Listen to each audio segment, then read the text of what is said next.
Welcome everyone. तो आज हम स्टार्ट करेंगे अपना सेट थ्योरी का लेक्चर 2। लेक्चर 1 में हमने क्या पढ़ा कि सेट हमारा क्या होता है और सेट में कार्डिनल नंबर्स क्या होते हैं। उसके अलावा हमने पढ़ा था सेट्स कितने टाइप्स के होते हैं। अब हम आज पढ़ेंगे सेट्स के ऑपरेशंस, यानी हमारा लेक्चर 2 में होगा main topic operations on set. पहला होगा हमारा यूनियन, इसको डिनोट करेंगे हम यू से। यानी अगर हमारे पास दो सेट हैं ए और बी, उसको हम डिनोट करते हैं ए को सेट ए से, सेट बी हो गया। ऐसा एलिमेंट जो या तो ए में हो या फिर बी में हो या ए और बी दोनों में हो, वो दिखाएगा हमारा ए यूनियन बी। तो ए यूनियन बी में क्या होगा, X such that X belongs to A और एक्स बिलोंग्स टू बी।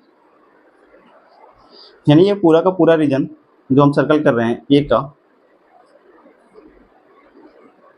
और बी का, या तो ए में होगा या फिर हमारा बी में होगा, उसको हम बोलेंगे ए यूनियन बी। अब हमारा दूसरा होता है इंटरसेक्शन।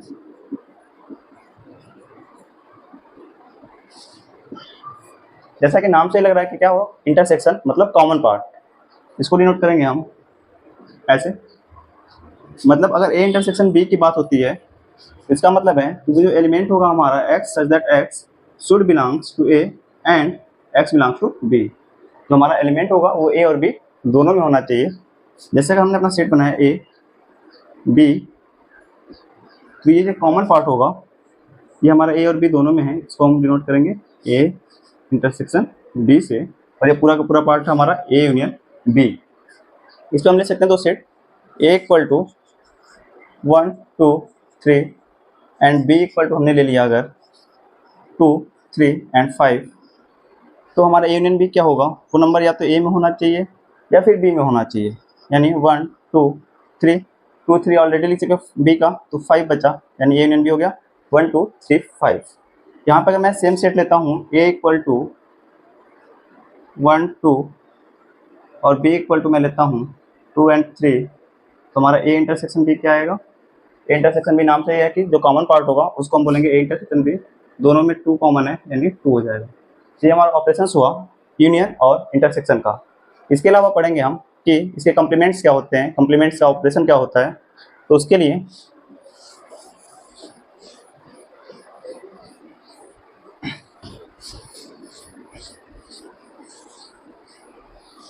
एक हमारा होता है यूनिवर्सल सेट। यूनिवर्सल सेट क्या होता है, एक ऐसा सेट, बाकी सेट जिसके सब पार्ट होंगे वो होगा हमारा यूनिवर्सल सेट। यानी जितने भी पार्ट होंगे, जितने भी सेट होंगे, वो इस यूनिवर्सल सेट के सबसेट होंगे। यूनिवर्सल सेट में हम ले सकते हैं नेचुरल नंबर और उसके सब पार्ट्स कर सकते हैं हम set of even prime numbers या set of odd prime numbers, ऐसे लिख सकते हैं। यूनिवर्सल सेट हो गया हमारा। अब हम डिनोट करेंगे कॉम्प्लीमेंट ऑफ अ सेट।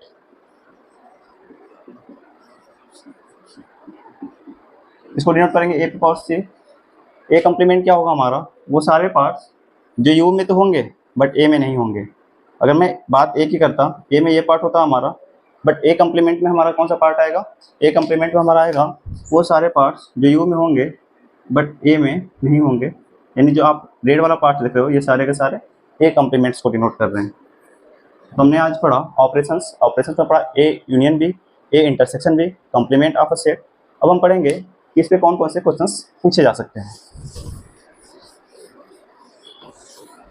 जैसे अगर मैं नंबर्स के टर्म में बोलूं तो हम ऐसा बना सकते हैं कि हमारा ये सेट ए हुआ, इसमें number of terms n A हुए, ठीक है।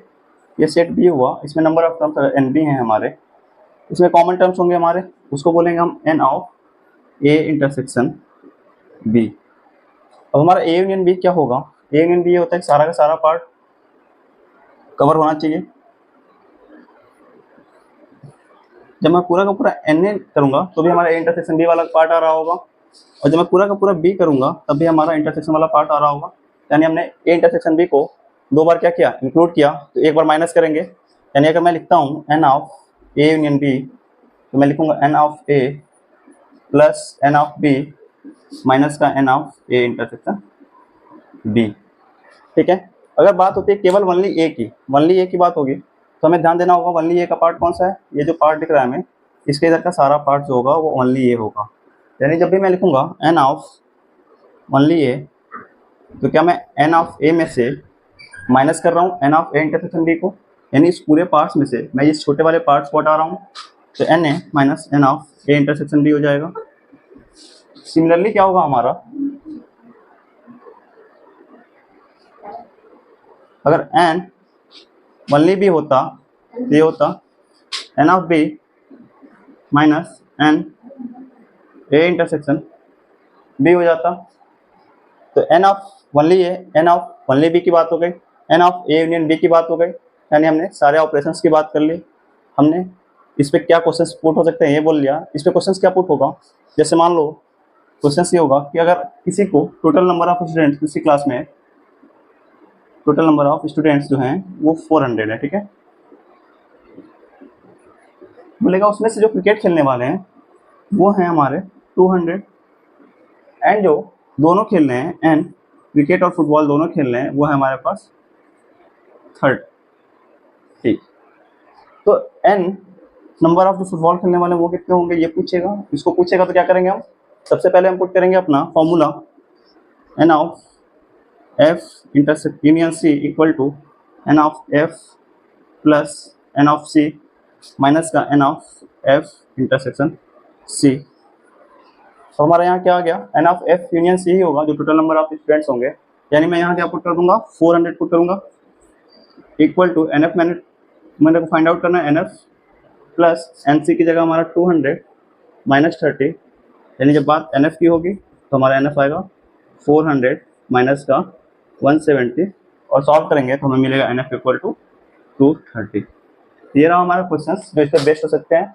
तो इस तरह से हमने क्या पढ़ा आज के लेक्चर्स में, ऑपरेशंस ऑन सेट्स, जैसे वो हमारा ए यूनियन बी का ऑपरेशन हो, ए इंटरसेक्शन बी का ऑपरेशन है, या कंप्लीमेंट ऑपरेशन हो, ये सारे इस पर डिपेंड करेंगे। उसके बाद हमने पढ़ा नंबर्स के टर्म्स में अगर बात होगी A union B only B का, उसको कैसे सॉल्व करेंगे। और हमने पढ़ा कि हमारा क्वेश्चन अगर ऐसा हो जो ए यूनियन बी दिया हो, ए दिया हो, बी दिया हो और ए इंटरसेक्शन बी पूछे, या ए इंटरसेक्शन बी दिया हो बी पूछे, तो ऐसे क्वेश्चन को सॉल्व करेंगे हम। तो ठीक है, अभी आज के लेक्चर्स में इतना ही। नेक्स्ट लेक्चर में हम बाकी बचे हुए इसके पार्ट्स को कंप्लीट करेंगे। तो चैनल से जुड़ने के लिए आपका धन्यवाद।